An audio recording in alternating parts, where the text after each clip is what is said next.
now for our speaker, who you all know and you all love, but with the introduction, here's Chris McCaskill. Well, I'm so thrilled that Nori, my friend and my fellow Rotarian Nori, is here with us. Most everybody who's here knows what a great connector Nori is in our community, whether she's helping NGOs interact with one another, or citizens, or any students through Jóvenes Adelante. She is really a connector, and I know I've gone to her many a time when I've come up with a need that isn't necessarily fall under her purview, her formal purview. She always knows who to call upon, and she's always there. Most of us know that for 5 years, she's been the executive director of Patronato Pro Niños, and has made it her mission, as Patronato's mission, to help children, mostly in remote areas, receive medical care, dental care, nutritional, psychological care. The idea is the whole child, healthy and happy in whatever ways we can serve them. But before she came to San Miguel, she had a lot of background. She was the director of community relations for Humana and United Healthcare. And right before she came, she was the campus president of the National School of Technology. She also, not all of us know that she was one of the founders of a micro lending program to women called Mano Amiga. And we hope to be doing more work with them. We're talking with them now about ways we can enhance their mission. So Nori, I don't want to take up more time. You have a lot to tell us about the well-being of children in our region, and I turn it over to you. Thank you so much. Such a pleasure to be here with everyone today. I am going to try to do a share screen so that we can get rolling. Usually Ron takes care of doing this, but today I said, you know what, I think I can do it. So let's see if everyone sees. Is everyone seeing the screen now with Children's Day on it? Yes, yeah. Wonderful. Well, let me reiterate that it's really a pleasure for me to be with this fine group of people today. I told the group that was on the call early that I wouldn't take it personally that we had a small group, because it's very important that most of our community is out getting the vaccines today. And that's really wonderful. We're going to be in a better place once more people here in San Miguel are vaccinated. So yes, I agreed to speak today about Children's Day. It's something that is dear to me, but I also want to share with all of you a little bit of history. Back in 1925, at a Geneva Convention, Children's Day was proclaimed.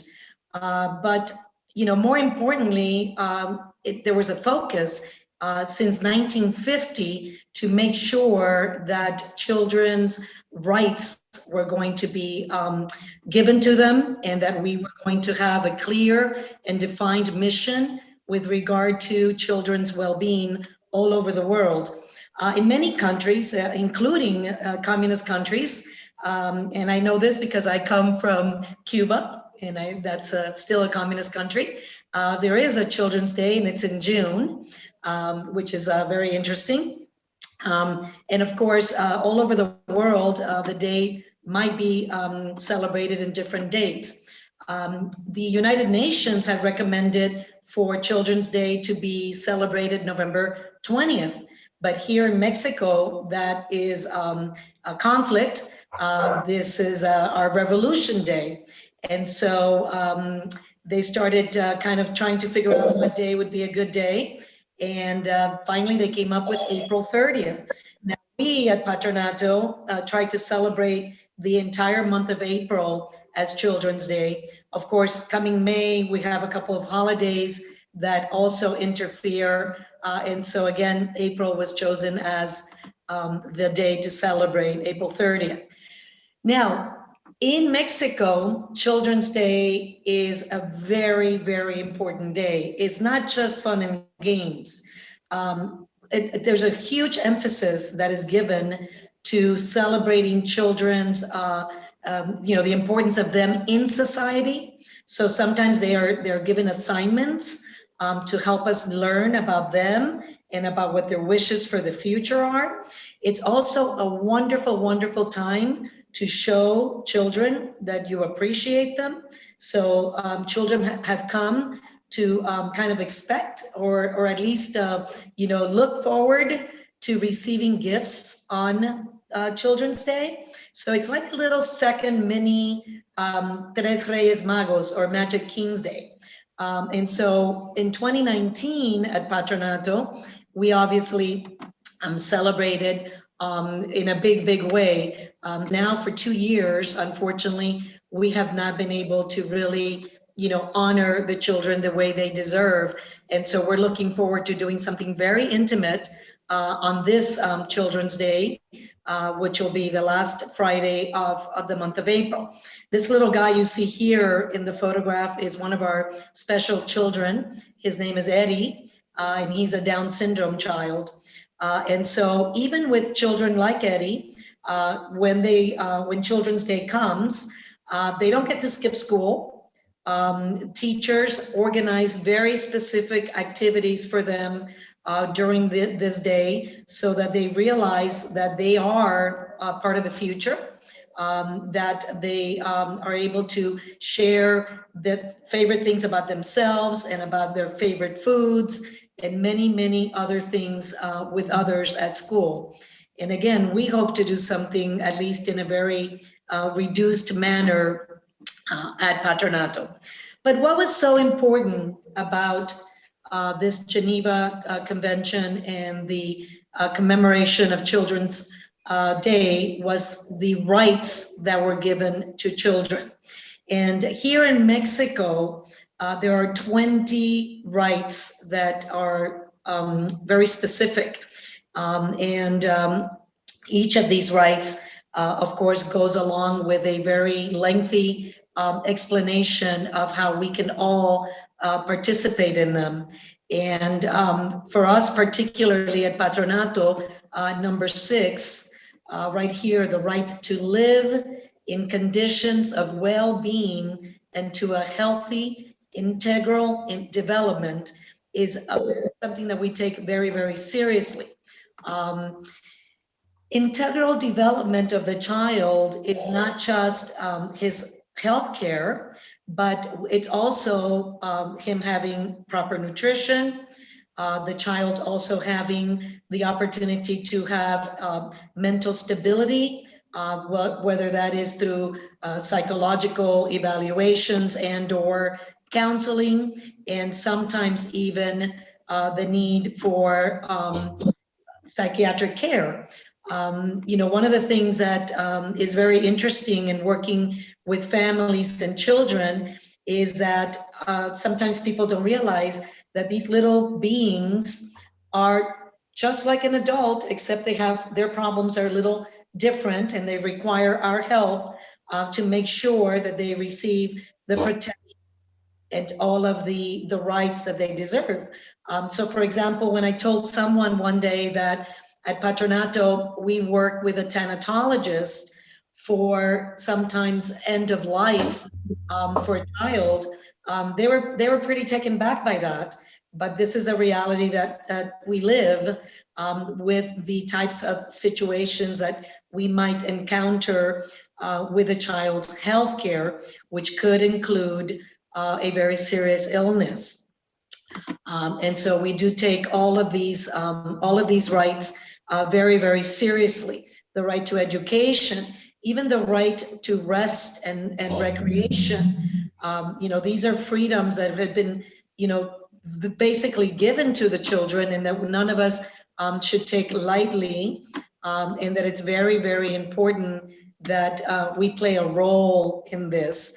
I know that myself and my staff, we put all of these rights into everything that we do. So sometimes coming up with a program, if there's a feeling that we're not going to have the right amount of, consciousness in allowing the child to express themselves or to participate openly, then we relook at that and make sure that all of those factors are taken into consideration. When I was putting this little presentation together, and may I add, it was a last minute kind of a thing because that's the way Rotary is. It's got a lot of moving parts, and sometimes something that we plan doesn't happen as we would like. One of the things that really for me was very important was to tie in why all of this was important to us as Rotarians. So those of us that are very active in Rotary, and for me on a personal level, being a Rotarian has probably been one of my greatest pleasures. Every day, new opportunities open up simply by being a Rotarian and by being aware, as the video that we played last week reminded us all, that we are making a difference worldwide in so many things. But I picked this up from the Rotary webpage, which I highly recommend that everyone visit, the rotaryinternational.org page. Rotary, of course, is dedicated to causes that build international relationships, improve lives, and create a better world to support our peace efforts and end polio forever. So yes, one of the things within Rotary is the saving mothers and children. And at Rotary, there are 6 pillars, if you will, which of course are promoting peace, fighting disease, providing clean water, sanitation and hygiene, supporting education, and growing local economies. Now, within all of this, as we save mothers and children, I know that at Patronato, at the same time, we're actually probably working at the same time with all of the core Rotary values. As we promote, for example, family healthcare, and we promote good mental health care, we're promoting peace by promoting peace within the household, which then promotes peace within the community. We're fighting disease by promoting children to be vaccinated, and children and families to be aware of things and signs that they should be looking for in preventing certain diseases. So we're looked upon in the community as a place to find out of information that is vital. For example, right now during the COVID crisis, during this pandemic, we have a lot of information in our social media geared directly towards our beneficiaries. So toward children who speak only Spanish for the most part, and we have provided them activities and all kinds of things. So again, we're working with these core values that Rotary members believe in, and that we believe is our shared responsibility to take action with these most persistent issues around the world. And so we take this very, very seriously. One other thing that was very apparent as we again continue to work toward putting programs together is that we should all really be aware of the fact that research shows that there is a real cost to failing our children, and the cost comes dearly to our society. In the end, as that child grows, it's going to be literally the difference between a child being a productive member of society or the child being a burden or a cost to society as an adult. I can tell you, even from my involvement in other organizations, as Chris mentioned, when I first came here to San Miguel, one of the things that I decided that I needed to do was I needed to find something that would basically anchor me to being here and making a difference in this community. Because quite honestly, I had a great life and a great family in Miami. And if I didn't get anchored here, it was going to be very easy for me to want to go back. And so one of the things that I did early on was to get involved with Jóvenes Adelante. And boy, if this isn't the point that I can make about how an investment in a child can pay off later, really the founder of Jóvenes Adelante himself was a child who needed help going through college, and a wonderful, wonderful foreigner, an expat, gave him exactly that opportunity by paying for his studies. And then once he graduated from college, he realized the need for that type of support and encouragement to be available to others. And hence, Jóvenes Adelante was born, another wonderful organization that we have here in San Miguel.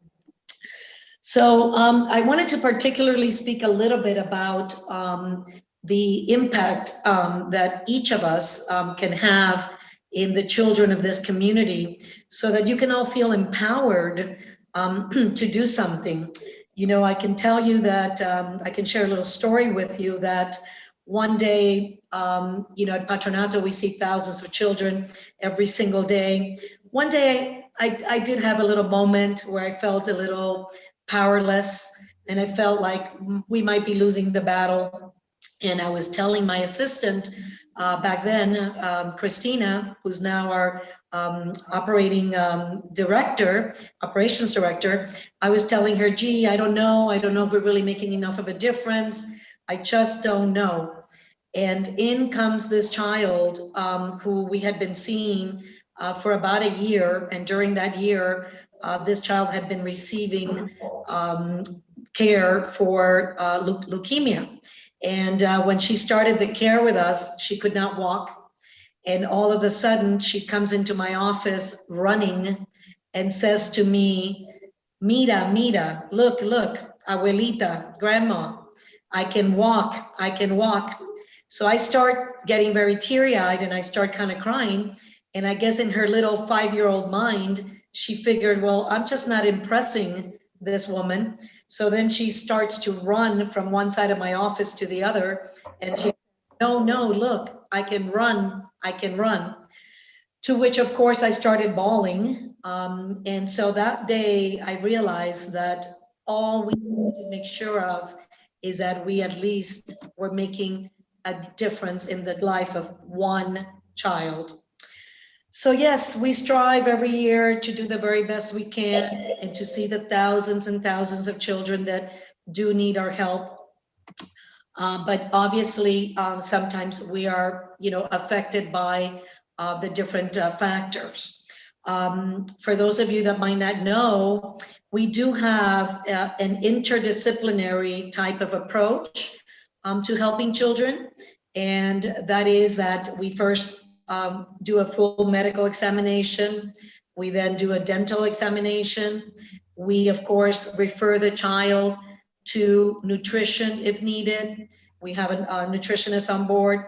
We have a psychologist as well if that child needs that type of service. And then most importantly, we have our social work services.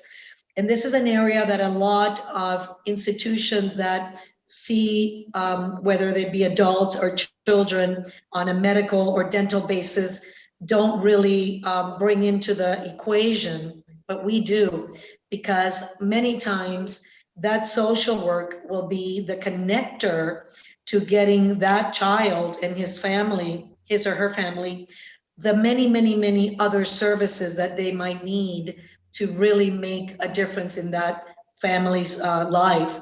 And I'm going to get back to the whole social work situation in a moment, because I want to share with you what happened during 2020.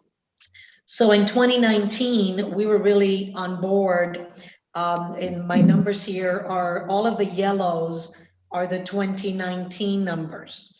And in the medical area, you know, we had seen 3,500 children. In the dental area, almost 7,500 children, all this in 2019.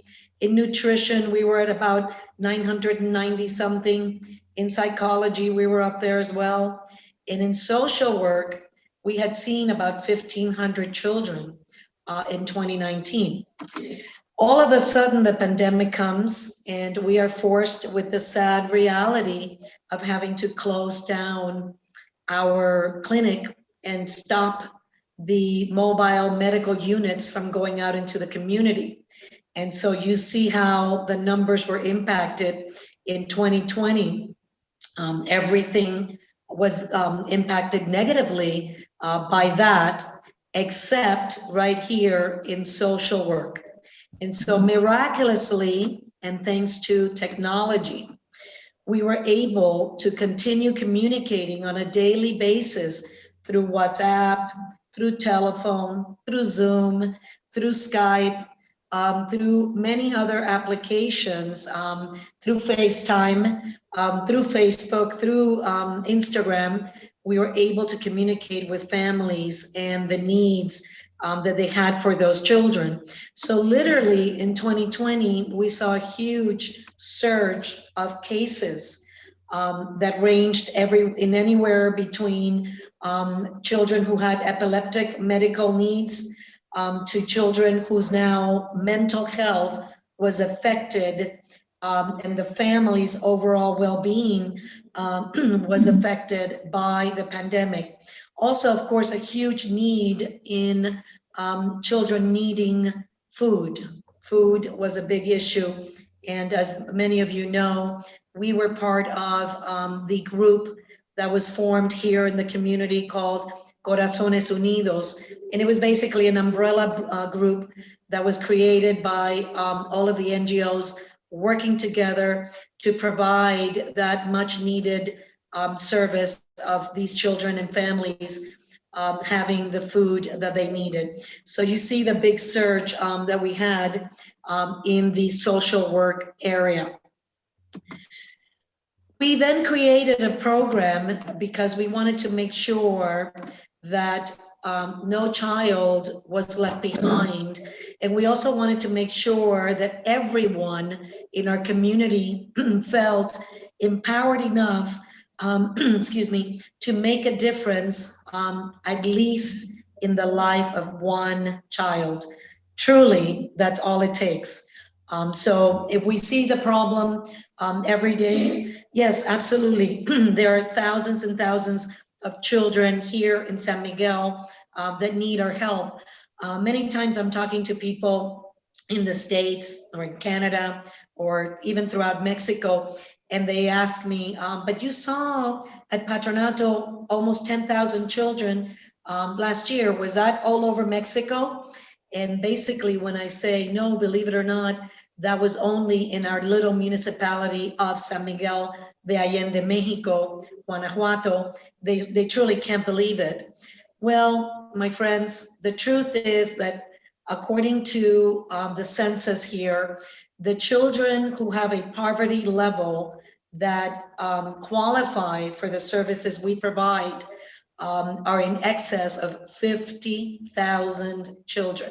So right here in San Miguel de Allende, there are 53,500 children under the age of 18 whose poverty level allows them to come to Patronato and receive services. So again, you can be the difference in that one child.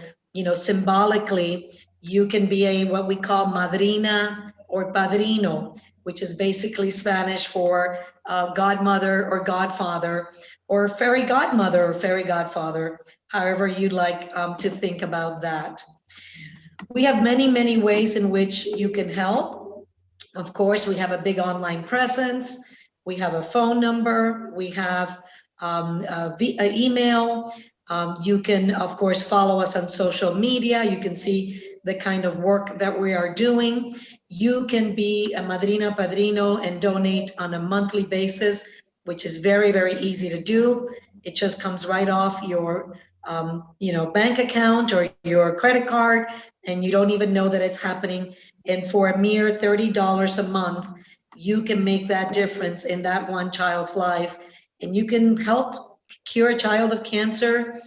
You can give a child with epilepsy the kind of medications that they need in order to have a healthy life. We're here in Avenida Reforma. We are going to get back very, very soon. We were just waiting for the second sets of vaccinations to happen for us to get back to doing visits to the campo. We have these magnificent medical mobile units that we take people out to see out in the community and see the work that we're doing. Here on the screen, I'm sharing with you both our number at the office and my personal number, which as everyone at the office knows, it's really not personal, it's public knowledge. I'm happy to entertain a call from anyone. And my email address, or if you forget my email, it can be info@patronatoproninos without the ñ .org. Basically, we are always available for each and every one of you to reach out to us. And to end this presentation and hopefully take some questions, because I'm sure that there's a lot of things that people want to know that I didn't cover, because I was warned that maybe 30 minutes was too short for me, because I can talk a lot about this subject that I'm very passionate about. But to quote Mahatma Gandhi, it is health that is real wealth and not pieces of gold and silver.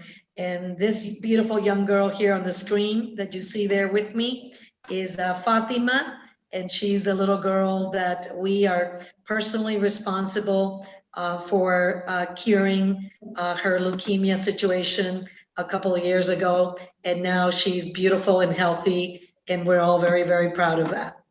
So with that, I'm going to stop sharing the screen, and I'm happy to take any questions or comments. We are always open to learning what kinds of things interest people in the community. All right. Okay, so we have a question there. I can see it. Yeah, we do. Right. So what will we do to take precautions in visiting communities? So let me tell you a little bit about that. It's not only what we will do, but what we have done, because we went back to visiting communities and opening the clinic on September the 1st. I have to confess that, of course, I was very, very worried for my staff. We have a staff of 27 professionals. It is made up of 4 medical doctors, 6 dentists, because 2 of our smaller units are dental only units. We have a psychologist, a nutritionist, a social worker, and then the rest of the staff that it takes to run the facility. And so we very, very early on took an amazing amount of precautions to help ensure not only the well-being of the community we were serving, but the community of Patronato's professionals. And so we were certified in the Return Safely Back to Work program that the municipality instituted. That program required each and every member of our staff to take 2 courses online. Each course was anywhere between 3 and 4 hours, depending on your level of understanding the material. You had to pass a test and get a certificate. And so until we didn't have all 24 people certified through this program, we then presented that program to, or those certificates rather, to Civil Protection, Protección Civil, and they issued us that certificate to be able to return to work.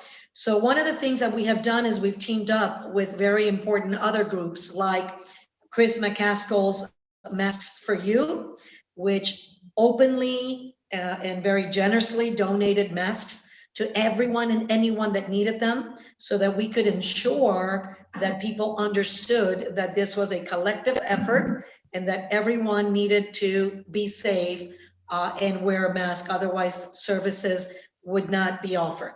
We also have a registration system by which each child can only come to the office or to the medical mobile dental units. They can only come with one adult, and both of them go through the questions. We take their temperature, we register them with a name and phone number. And of course, the mask has to be on and they have to use gel. Our doctors and dentists have all of the gear, including shields, gloves, everything. So we have taken every precaution. So since September, we have quarantined 3 individuals, and it was not because any of them directly acquired COVID. It was simply because at certain times, those individuals, because they have families, they had exposure to the virus through a positive case in their immediate family. And so in an excess of precaution, we would quarantine that individual, and in 2 cases, not only the individual, because they were a part of a team. So our medical mobile units, they go out with 3 people. It's the driver, the dentist, and the doctor. So if one of them is at risk, all 3 of them, unfortunately, would be at risk. And so we have worked on a persistent basis with a reduced amount of staff, which has been a challenge. But the important thing is we have kept everyone safe, and we will continue to do so. Nori, I have a question for you, Please. and that is, I know that one of the main sources of revenue for Patronato Pro Niños, the historical walking tours. And what can you tell us about that and the status of that? Thanks for bringing that up. And of course, I know that this is very dear to your own personal heart. Our very own President Skip is one of the volunteers at Patronato, and we take that program very seriously. So that program was really, has been for the last 28 years, a very important revenue source for Patronato. So sadly, and for those of you that are on the call and don't maybe really know a lot about that program, what it is that over the years, we have perfected a lovely, lovely tour of the historic center where visitors can come and take a 2.5-hour tour by walking in Centro with a tour guide that has been certified by our very own program. And our certification is an extensive certification that we do, which is about a 2-month program. And it also requires the volunteer that wants to get certified as a guide to do a shadowing of an experienced tour guide for a number of tours. So it's a really wonderful program. We've had a lot of success with it over the years. And that has been a very important revenue source for us. Sadly, in March of 2020, we had to, of course, close that program down because the city no longer allowed for this type of tours to be given. At the very present moment, in order for us to give a tour, the tour guide that's going to do the tour needs to be certified in that program that I mentioned previously, the Return Safely Back to Work. And that program is only offered in Spanish. Our tour guides are all English speakers, and our tours themselves are only offered in English. And so this is a bit of a challenge for us. But as things move forward, we're very, very hopeful that we will be able to reopen those tours soon, as the famous light, how do you say in English, the traffic light, semáforo, here, changes from orange to green. Also, one of the things that we are doing, please stay tuned, we are launching a new website for the historical walking tour. And on that website, there's going to be new opportunities for people to take tours with us virtually. So yes, 2020 has been a challenging year, but it's also been a year of wonderful, wonderful growth and wonderful learning. There's been a silver lining in that we've been able to do things that we never thought we could do before. And so offering those virtual kinds of experiences is something that will help us generate some revenue, and we hope that everyone will support us. With that, I will also say that it's very important that everyone here help us spread the word that July 4th, we will be doing a telethon instead of our traditional big 4th of July celebration, because we're still not at a point that we can have an in-person celebration guaranteed by the 4th of July. And that is our signature event. And we're going to be doing an incredible telethon. So for those of you that are old enough, you might remember back in the day, the Jerry Lewis type of telethon. We're going to be doing something like that. And we hope that you all join us and support us with that. Outstanding. That sounds very interesting. Does anybody have any further questions for Nori Contractor? See, You this is can type it- incredible. I did not go over my time, and No, you're everyone good. here thought I was going to talk too much. You see? You never know. You can be surprised. Anybody have any further questions? Please go ahead and put it in the speak up or put it in the Comments. chat box. All right. Comments. Anything. I noticed a couple of board members on the line. I also noticed a couple of supporters and volunteers. So thank you for joining. Earlier on, I said I was not going to take the lack of people joining us personally, because I knew that they were out and getting vaccinated. And so this is very important. But you can tell them to watch this presentation on our YouTube channel for Rotary. And I know that Ron always does a great job, both Rons, in putting this up. And, we can share this with other folks so they can know how to make a difference in the life of a child. Okay. Well, Nori, we want to thank you for being our guest speaker today. And just for doing that, we have something special for you. It is the Rotary Certificate of Appreciation, and we're presenting this to you for your work here in the club and for your presentation today. A donation of 10 polio immunizations will be made in your honor to End Polio Now campaign. So thank you very, very much. Thank you. We will email the certificate to you, okay? Thank you. All I right, really very appreciate good. All right, that. next week, I see on the screen here, I see Rosemary Keevel. She is zooming in from somewhere in Canada, and she's waving there. There she is. And Rosemary will be our guest speaker next week on, and she's got a little poster up behind her. It's called The Art of Losing It. That should be very interesting. So we invite all of you to join us. Rosemary, we're looking forward to it. All right. Thank you. It'll be good to have you here. All right, Tom Schneider, you have some comments about the Rotary tree planting program. I'm trying to get it out here.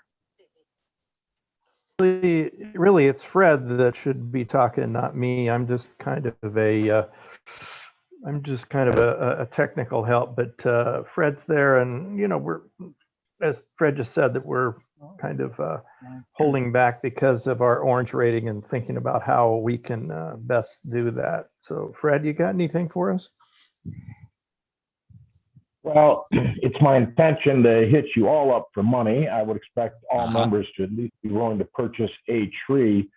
I'm really hoping that during the rainy season, we're going to go to green stoplight. If that happens, of course, getting locations for trees and putting together the volunteers to actually plant the tree shouldn't be too difficult.